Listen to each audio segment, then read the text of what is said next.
Regina Priska Milenia, mahasiswa Politeknik Negeri Manado, jurusan Akuntansi Keuangan Prodi D4, semester 5. Di sini saya akan memaparkan materi modal saham dan laba ditahan. Akuntansi penerbitan saham. Pengertian perseroan terbatas. Perseroan terbatas atau PT adalah hukum yang modalnya terdiri atas sero atau saham. PT merupakan kumpulan modal, bukan kemitraan individu. PT menjadi subjek hukum yang terpisah dari pemiliknya. Tanggung jawab pemilik atau pemegang saham terbatas pada nominal saham yang dipegangnya. Modal perseroan. Modal perseroan terdiri dari 3 modal, yaitu modal dasar, modal ditetapkan, dan modal disetor. Yang pertama, modal dasar. Seluruh nilai nominal saham perseroan yang disebut dalam anggaran dasar. Total jumlah saham yang dapat diterbitkan oleh perseroan. Dan yang kedua, modal ditetapkan.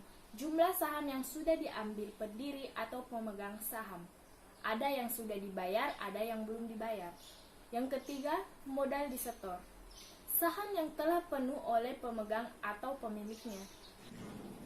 Modal perseroan terbagi dalam kelas-kelas saham.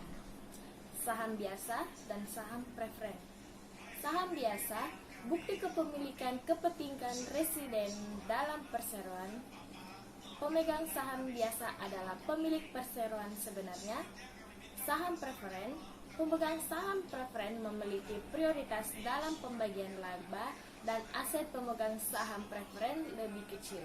Nah, faktor penentu harga pasar saham. Yang pertama, prospek laba. Yang kedua, ekspektasi dividen per saham. 3. Posisi keuangan perusahaan. 4. Kondisi ekonomi. Dan 5. Kondisi pasar surat berharga. Nah, di sini kita masuk di contoh soal. Contoh soal akuntansi penerbitan saham. Saham biasa bernilai nominal ditukar dengan kas.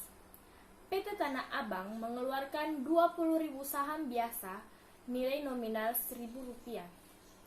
Rekamlah transaksi itu dari sudut pandang PT Tanah Abang jika A yang 10.000 saham terjual tunai dengan harga Rp1.000 per saham, dan B yang 10.000 saham terjual tunai dengan harga Rp5.000 per saham.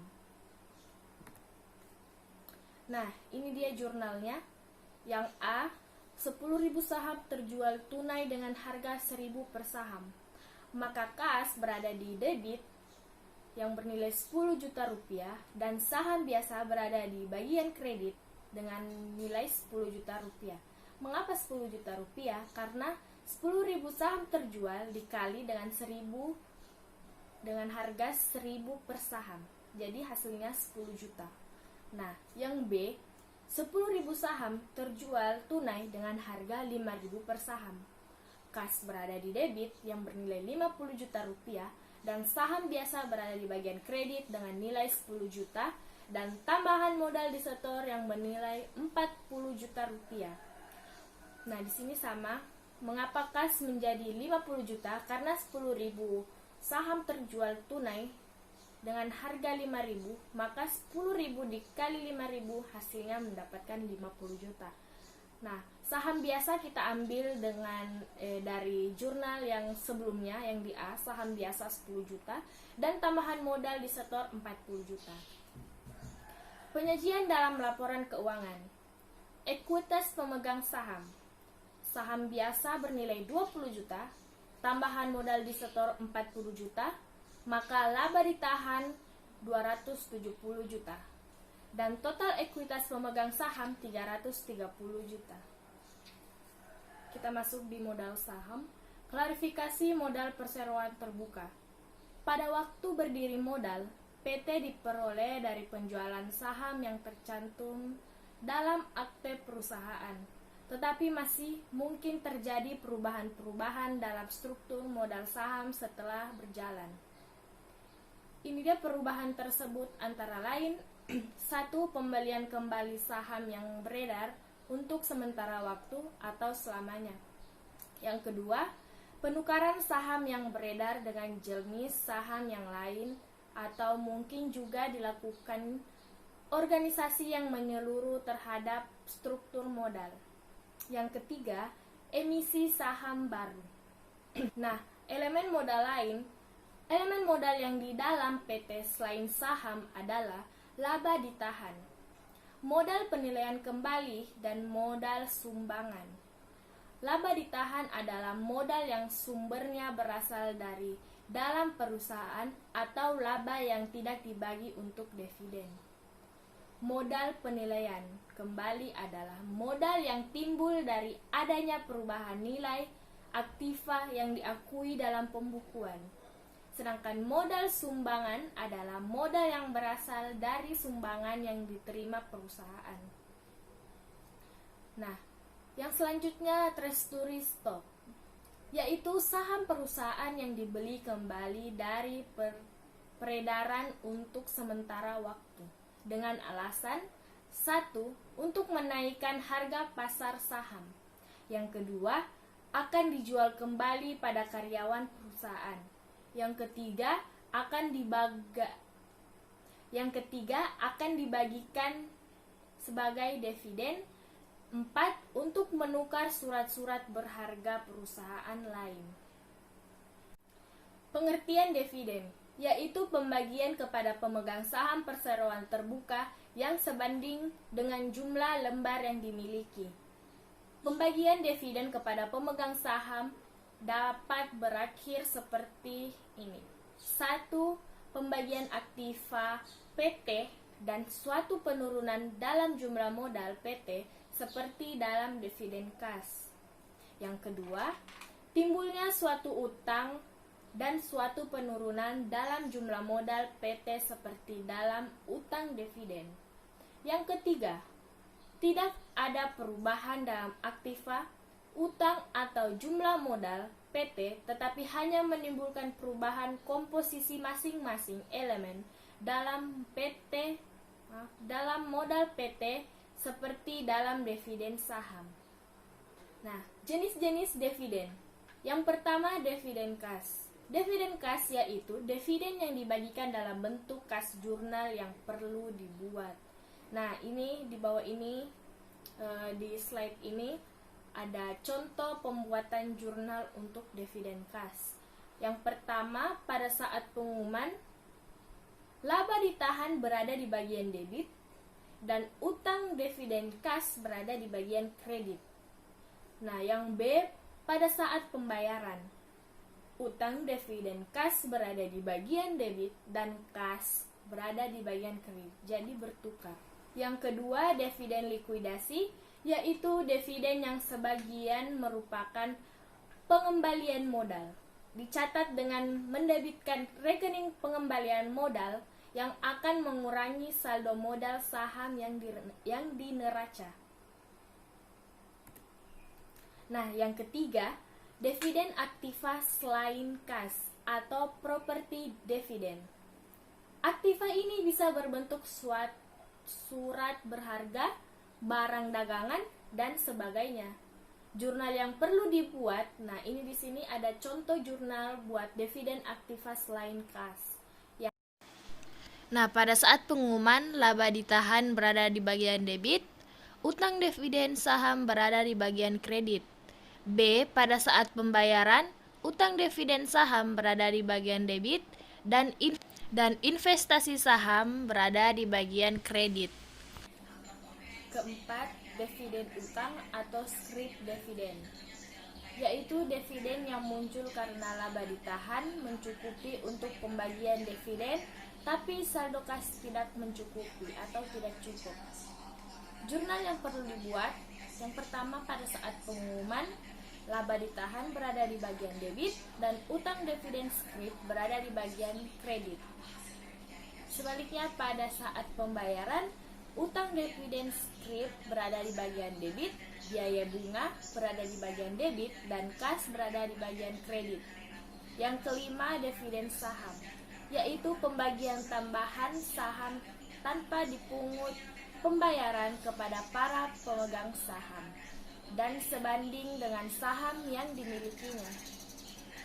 Di sini ada contoh soal PT Milenial pada tanggal 1 April 2021 mempunyai data mengenai modal sebagai berikut.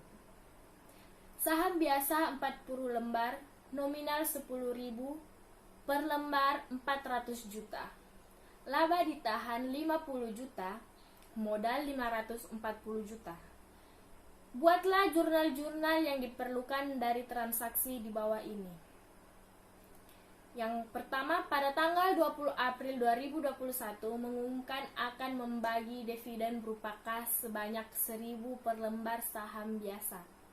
Yang B, pada tanggal 30 April 2021 membayar pembagian dividen tersebut. Nah, penyelesaiannya seperti ini. Dividen yang diterima 40.000 kali 1.000 sama dengan 40 juta.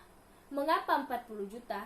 Karena 40.000 itu adalah saham biasa dan 1.000 adalah dividen berupa kas sebanyak 1.000 per lembar saham biasa. Jadi 40.000 dikali 1.000 sama dengan 40 juta. Yang kita masuk ke dalam jurnal. Yang pertama, laba ditahan berada di posisi debit dan hutang dividen berada di posisi kredit, yaitu 40 juta dan 40 juta. Yang B, hutang dividen 40 juta dan kas berada di posisi kredit 40 juta. Bentuk organisasi perusahaan. 3 bentuk utama organisasi bisnis: perseorangan, persekutuan, perseroan terbatas. Ada pula karakteristik khusus, yaitu 1. Pengaruh peraturan pemerintah. Yang kedua, penggunaan modal saham atau sistem saham. Yang ketiga, pengembangan berbagai bentuk kepemilikan. Nah, selanjutnya, pengeluaran saham. Saham diotorisasi, kemudian saham dijual, kemudian saham dikeluarkan. Persoalan akuntansi. 1. Saham bernilai nominal. Yang kedua, saham tanpa nilai nominal. Yang ketiga, saham dikeluarkan disertai sekuritas lain. 4. Saham ditukar dengan aset selain kas. 5. Biaya pengeluaran saham. Nilai nominal yang rendah membantu perusahaan menghindari kewajiban kontijen. Nah, perusahaan menyelenggarakan rekening ini untuk yang pertama saham biasa dan saham preferen. Dan selanjutnya tambahan modal disetor. Nah, kita akan masuk ke contoh soal berikutnya. Ananda Corporation mengeluarkan 300 lembar saham biasa dengan nilai nominal 10 US dollar per lembar dengan harga 4.100 US dollar. Maka jurnalnya kas berada di bagian debit dengan nilai 4.100. Modal saham biasa 300 dikali 10.000 US dollar, maka hasilnya menjadi 3.000. Agio saham biasa 1.100. Nah, saham tanpa nilai nominal. Alasan pengeluaran saham jenis ini menghindari kewajiban kontijen yang mungkin terjadi jika saham dijual dengan disagio. Menghindari kebingungan terhadap pencatatan nilai nominal dan harga pasar. Dan ada catatan sedikit, beberapa negara mengharuskan saham jenis ini memiliki nilai pasti atau stake value. Contoh soal yang kedua buat modal perusahaan. Contoh soal kedua, di sini Gina Corporation mengeluarkan 600 lembar saham biasa tanpa nilai nominal dengan harga 10.200 US dollar. Di sini diminta buatlah jurnal jika A. Saham tidak memiliki nilai pasti dan B. Saham memiliki nilai pasti bernilai 2 US dollar per lembar. Nah, maka jurnalnya menjadi seperti ini. Kas berada di bagian debit dengan nilai 10.200 dan modal saham biasa berada di bagian kredit dengan nilai 10.200. Nah, yang B, kas 10.200 berada di bagian debit dan modal saham biasa berada di bagian kredit yang bernilai 1.200 karena 600 dikali 2 US dollar. Maka Agio saham biasa juga berada di bagian kredit dengan nilai 9.000.